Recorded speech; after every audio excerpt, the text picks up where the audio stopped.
Кыргызстан будет импортировать электроэнергию из Туркменистана. Контракт подписали министры обеих государств. Импорт электроэнергии будет происходить с августа до декабря этого года. Дефицит и отложенный спрос у Кыргызстана на электроэнергию без малого составляет 6 миллиардов киловатт-часов. Я захотел разобраться и понять, что делать в этой ситуации. Кыргызстан – страна величественных гор и быстрых рек. Это отличный потенциал для выработки электричества в колоссальных объемах. Но наша энергетическая безопасность находится под угрозой. В этом выпуске мы расскажем, как обстоят дела на Токтагульской ГЭС и о том, как зарабатывают частные малые гидроэлектростанции и почему наша страна нуждается в таких бизнесменах.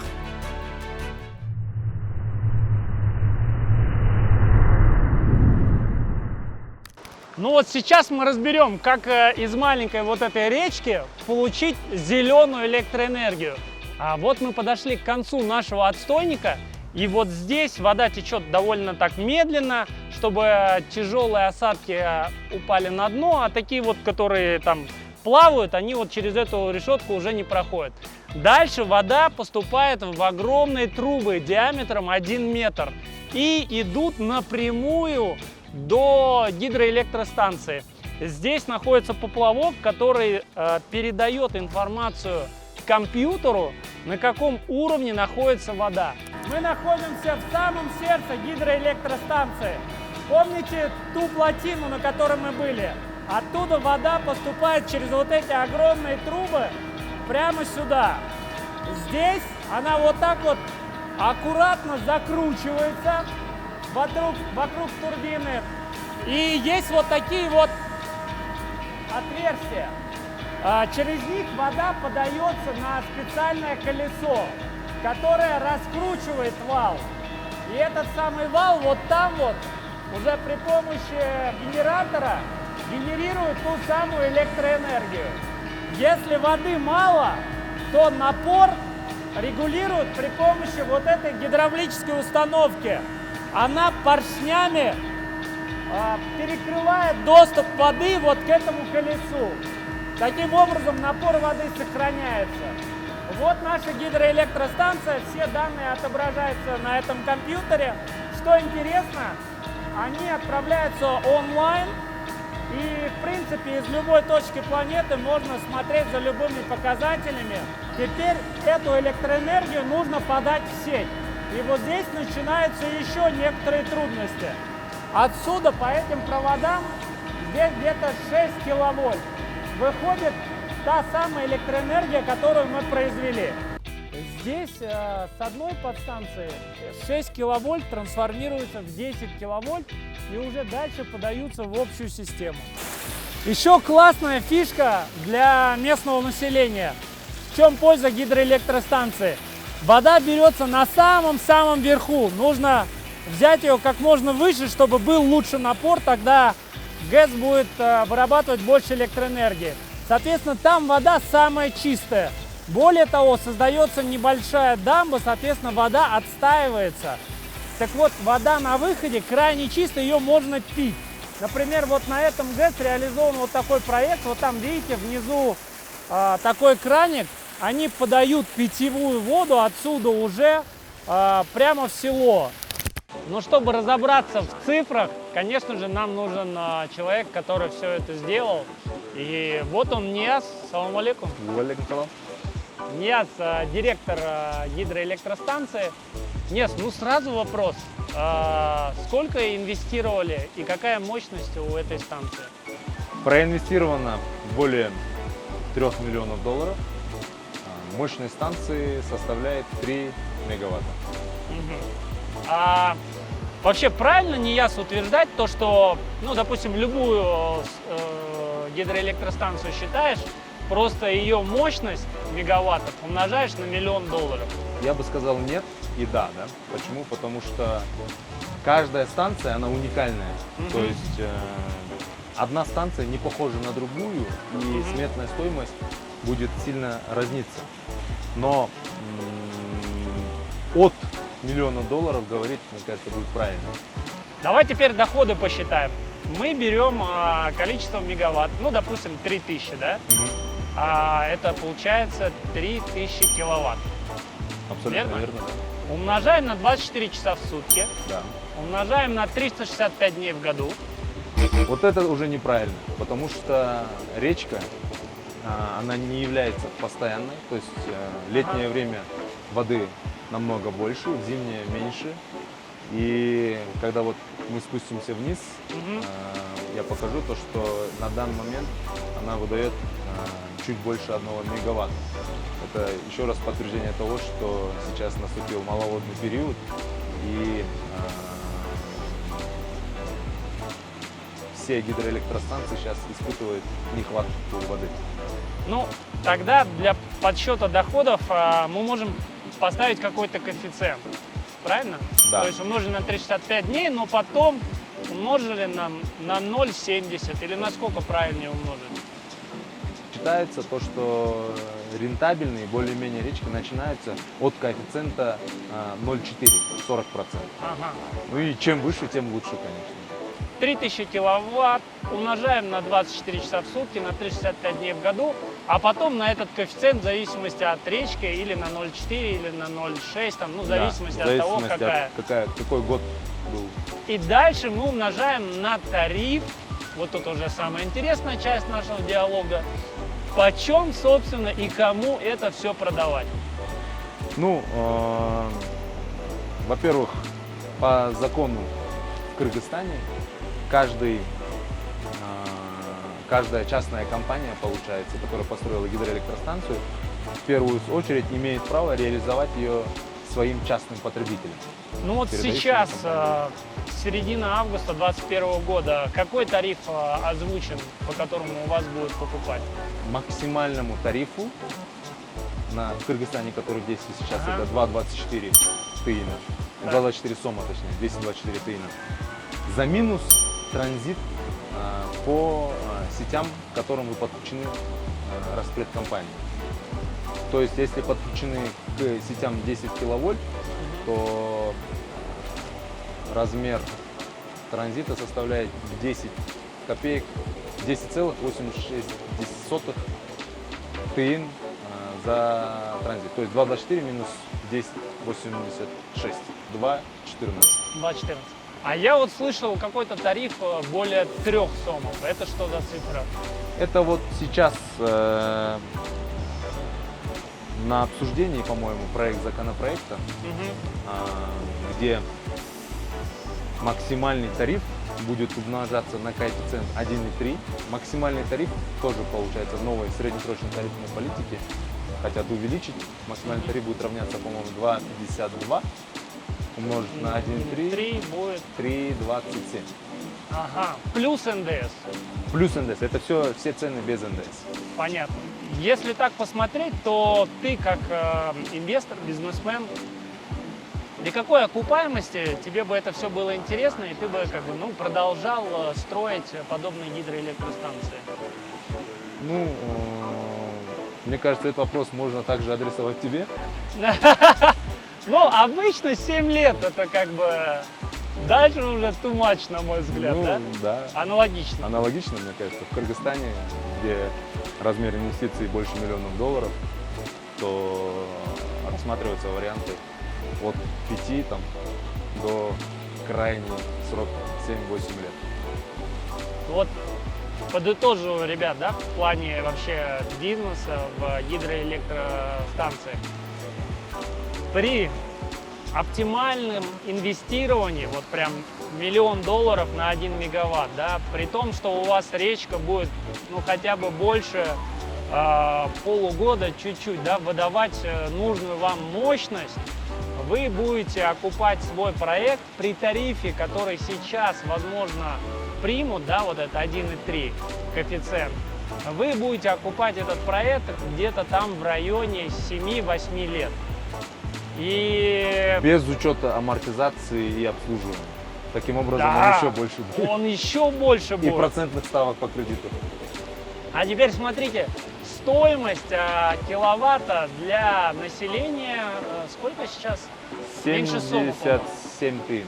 77 тыин. То есть вся эта история, она исключительно социальная. Государство, пытаясь развивать вот именно частный ГЭС, покупает у бизнеса дороже, но по факту продает населению за совсем низкую цену. Более того, даже бизнесу продает по 2 с чем-то, да, сейчас, по-моему, 2,40, 2,24. 2,24. Ну и плюс НДС 2,52. То есть, понимаете, да, что творится? Можно но- объяснить почему. Давай, вот я к этому и подвожу. Рассказывай. Вообще, вот эти повышающие коэффициенты были приняты в 2012 году, потом еще несколько раз все это менялось. Основная логика в чем? Вот, если взять 2014 год, Так. мы у Казахстана импортировали более 600 миллионов киловатт-часов по цене на тот момент 560 тысяч. Зачем покупать дороже у Казахстана? Тем более, как понимаешь, в случае, когда идет импорт электроэнергии у Казахстана, денежные средства из экономики изымаются и полностью отдаются на развитие экономики другой страны. Например, если бы даже по этой стоимости купили бы в Кыргызстане, сыграл бы намного больший мультипликативный эффект, оплачивались бы налоги и социальные, скажем так, всякие выплаты, Инвестиции, рабочие места, строительство. Во время строительства все вот эти цемент, там покупали бы Канского цементного завода, да, ну, то есть это такая мультипликативный эффект очень огромный. В общем, одним словом, вообще история про продажу электроэнергии населению или бизнесу, да, это такой политический, социальный вопрос. Это не совсем про бизнес, да. И чтобы, вот слава богу, государство, вот теперь мы понимаем, почему, понимает, что нужно все-таки поднимать частные гидроэлектростанции и готово закупать у них электроэнергию дороже, чем она реализовывает среди населения и бизнеса. Меня интересует лично твой кейс вот с этим ГЭС. Когда ты его построил? Давай вот с этого начнем. В каком году ты ввел в эксплуатацию? Сколько лет строил?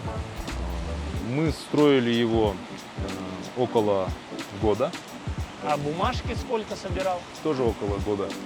Год бумаги, год стройка, и открылся ты. На самом деле мы начали строительство где-то в феврале 2016 года. И в тестовом режиме мы запустили станцию 4 декабря. Такой вопрос, а какая разница между частными гидроэлектростанциями, да, и, там, допустим, большой Токтогульской гидроэлектростанцией, огромной? В чем разница? Ну, мне кажется, чем 100 раз услышать, лучше 1 раз увидеть. Давай Согласен. телепортируемся туда. Давай. Раз, два, три.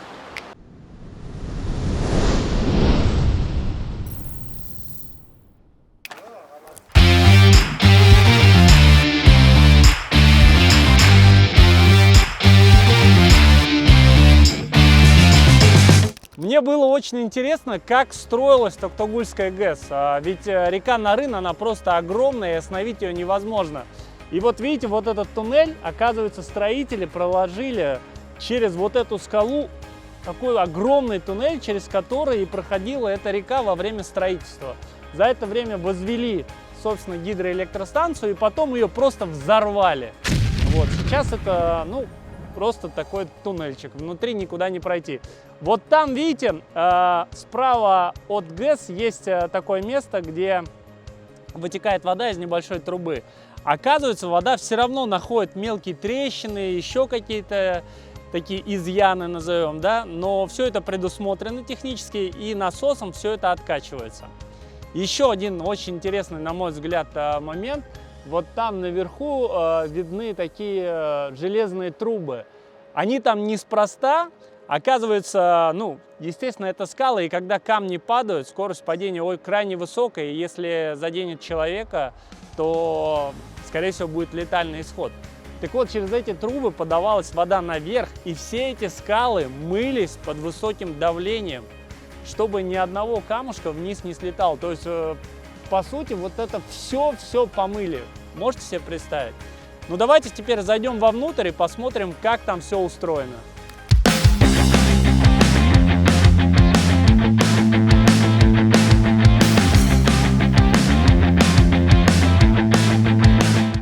Мы находимся внутри гидроэлектростанции. Здесь 4 гидроагрегата. Вот посмотрите, 3 из них это еще старые гидроагрегаты, которым больше 40 лет. Их мощность 300 мегаватт. Сейчас идет реконструкция, и их заменяют на новые. Новые будут на 20% мощнее, то есть каждый будет выдавать где-то 360 мегаватт. Смотрите, вот новые запчасти приезжают, и мы сейчас сами своими глазами увидим, как происходит монтаж нового оборудования. В эту нишу установят новый агрегат, но что интересно, каким образом здесь, прямо внутри гидроэлектростанции, есть вот такой огромный кран. Его грузоподъемность 400 тонн. Снизу все кажется намного больше, поверьте мне. Это просто какие-то монументальные вещи. Вау! Подо мной огромный поток воды. Он разгоняет рабочее колесо. Дальше оно вращает вот этот вал, который в свою очередь уже вот здесь через генератор создает электроэнергию.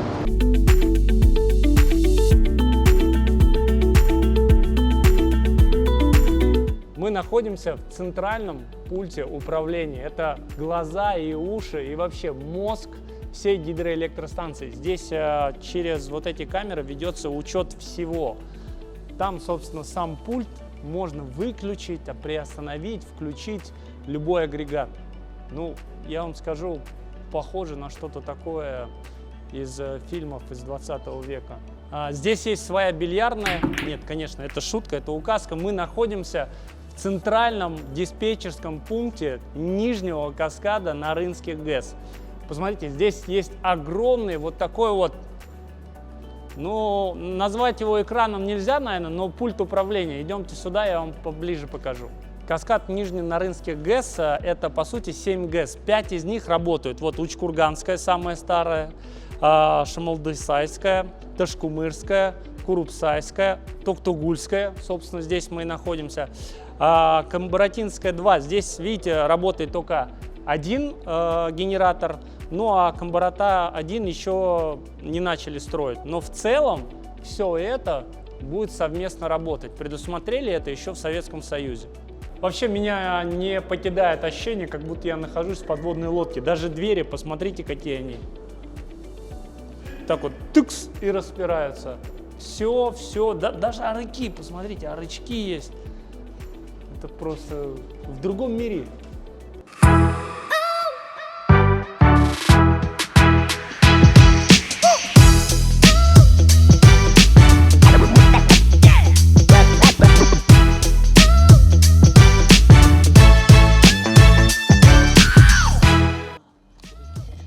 Вот, конечно же, у меня было много вопросов относительно слива воды на Токтугульской ГЭС. Но вот сейчас я сам вижу, да, вот он, один-единственный аварийный слив воды.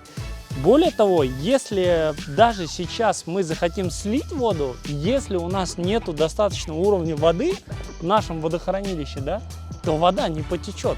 Соответственно, вся вода, которая здесь переливается через Токтугульскую ГЭС, она в любом случае вырабатывает электроэнергию. За 15 лет вот этот аварийный сброс воды использовали, по-моему, 2 раза. То есть говорить о том, что здесь как-то продают или сливают намеренно воду, технически неправильно абсолютно. То есть нужно, чтобы настолько много воды пришло, что порядка больше 19 миллиардов кубометров, чтобы вот начать подъем вот этих огромных ворот. Просто так кнопкой их не поднять. Это нужно взять вот этот огромный кран, подвести его сюда, он зацепит эти ворота и начнет подъем. Вот даже если сейчас мы будем поднимать, вода просто не пойдет. Соответственно, эффективность использования воды лично у меня не оставляет никаких сомнений. Рядом со мной главный инженер Каскада Токтугульских ГЭС Тохтосун Койчевич. Салам алейкум, Байке. Алейкум ассалам. Байке, такой вопрос. Скажите, действительно ли это самая крупная ГЭС в Кыргызстане? И правильно понимаю, что это единственная ГЭС, которая накапливает воду для того, чтобы работать в большом количестве? Да, вы правы, это действительно самая мощная электростанция в Кыргызстане. Ее суммарная мощность 1200 мегаватт. Мгм. Объем водохранилища 19 миллиардов 500 миллионов метров кубических воды. В данный момент у нас объем водохранилища на сегодняшний день 12 миллиардов. Мгм. Тогда вот такой вопрос давайте относительно аварийного сброса. Какого уровня должна достигнуть вода в плотине, чтобы этот аварийный сброс воды без работы турбин был возможен? Значит, чтобы без турбин сбрасывали воду, мы должны набрать воду не меньше 19,5 миллиардов. У нас же высота плотины 905 метров. При отметке 904,5 это получается 19 миллиардов 600 миллионов. То есть получается, Батя, извиняюсь, прерву вас, что если у нас, допустим, 16 миллиардов кубометров воды, вы не сможете ее просто так слить, не запустив их через турбины и тем самым выработав И электроэнергию. 16 миллиардов нет. Все, вот это было очень интересно. Еще такой вопрос. Каскад Токтагульских ГЭС, да? Токтагульская ГЭС это только начало. После нее есть еще 4 ГЭС, Да. правильно? Да, это значит Крупсайская ГЭС, суммарная мощность его 800 мегаватт, там 4 гидроагрегата стоят. Дальше идет Ташкумурская ГЭС, суммарная мощность 450, 3 гидроагрегата по 150 мегаватт. Шамалсайская ГЭС, суммарная мощность 240 мегаватт. И ветеран нашего каскада, Нижненарзанского каскада, есть Усть-Курганская ГЭС, суммарная мощность всего 180 мегаватт. Вот мне интересно, почему вся страна следит за уровнем воды именно в Токтагульском водохранилище? Почему мы не следим за уровнем воды в Крупсайском водохранилище, в другом водохранилище? Там же их еще 4 ГЭС. Потому что их уровень воды, отметку мы постоянно за счет регулирования водотока, мы поддерживаем их отметку, уровень. То есть вода, вышедшая из нашего водохранилища через турбины, да, после выработки электроэнергии, она попадает на нижние станции и тоже продолжает дальше вырабатывать. Такой вопрос хотел задать. Вот правильно я понимаю, что раньше в союзное время Кыргызстан вырабатывал электроэнергии гораздо больше, чем он сам потреблял. Вот сейчас эта картина как-то изменилась? Но сейчас выработка и потребление электроэнергии на данный момент она выровнялась. То есть те мощности, которые есть в данный момент в Кыргызстане, они, считайте, сравнялись с потреблением электроэнергии. То есть нам требуется дополнительные мощности. Понятно. Это означает, что вот тот рычаг, да, о котором, ну, по крайней мере, раньше говорили, да, что вот надо Токтагулку закрыть, тогда вода не пойдет соседям, они нам сразу же все сделают. То есть это, в принципе, получается неправильно, потому что если мы сейчас Токтагулку, грубо говоря, остановим, то мы прежде всего нанесем вред себе, потому что мы оставим себя без электроэнергии, да? Я правильно понимаю? Правильно понимаете, я согласен с вами, но кроме этого еще есть пропуск, санитарная норма называется. То есть ниже лежащие населенные пункты, ниже лежащие станции, да, должны потреблять, у нас должны быть обеспечены водой. То есть, чтобы им хватило на хознужды, да. Вот для этого у нас пропускная санитарная норма это 60 метров кубических воды. Это в любом случае мы должны пропускать, да. пропускать. Ну вот не ясно, объясни, в чем, грубо говоря, разница между твоей частной гидроэлектростанцией и вот этой махиной? Ну, ты сам сразу правильно сказал, что это махина. Она, во-первых, очень большая, намного больше, чем наша гидроэлектростанция. Основной смысл вообще малой энергетики, большой энергетики в том, что малая энергетика входит в возобновляемые источники энергии. То есть мы не меняем, получается, расход воды, сколько течет в реке, столько и у нас вырабатывается электроэнергии. Тут она не входит из-за того, что, как вы видите, здесь очень большая зона затопления. Мы вообще сейчас находимся в сердце самой мощи энергетической безопасности страны. То есть отсюда мы можем регулировать всю энергетику. Но на данный момент мы дошли к тому уровню, когда потребление и выработка электроэнергии примерно сравнялась.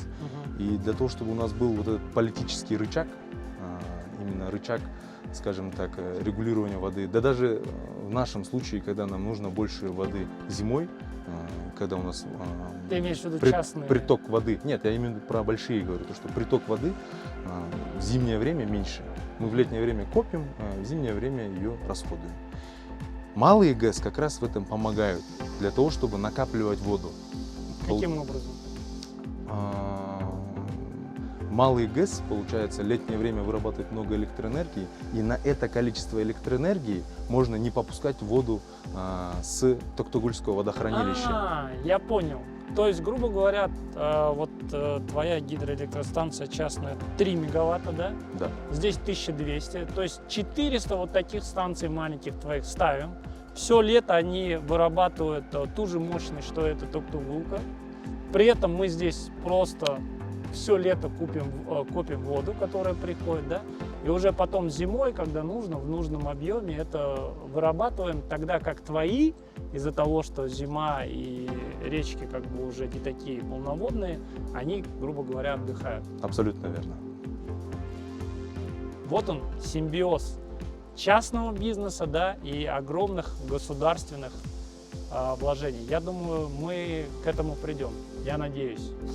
Необходимо заинтересовать частных инвесторов в строительстве малых гидроэлектростанций путем предоставления низкопроцентных и долгосрочных кредитов, ну и, конечно же, хороших тарифов на электроэнергию. Но решить эту проблему исключительно путем частного бизнеса не получится. Необходима мегастройка мощной гидроэлектростанции. Действительно, себестоимость 1 киловатта на Токтагульском ГЭС довольно низкая, но мало кто знает, что в гидроэлектростанциях стоимость строительства 1 киловатта одна из самых высоких. Строительство Камбаратинской ГЭС-1 превышает 2 миллиарда долларов. Если бы потребление электроэнергии в Кыргызстане не росло, то существующие тарифы отвечали бы нуждам. Но ситуация прямо противоположная. Уже нет Советского Союза, который бесплатно построит миллиардный проект, производящий дешевую электроэнергию. Теперь государству самому необходимо искать источники финансирования. Но при существующих тарифах это будет крайне сложно. Подписывайтесь на мой YouTube-канал, нажимайте на колокольчик, оставляйте умопомрачительные комментарии и нажимайте лайк. Всем пока!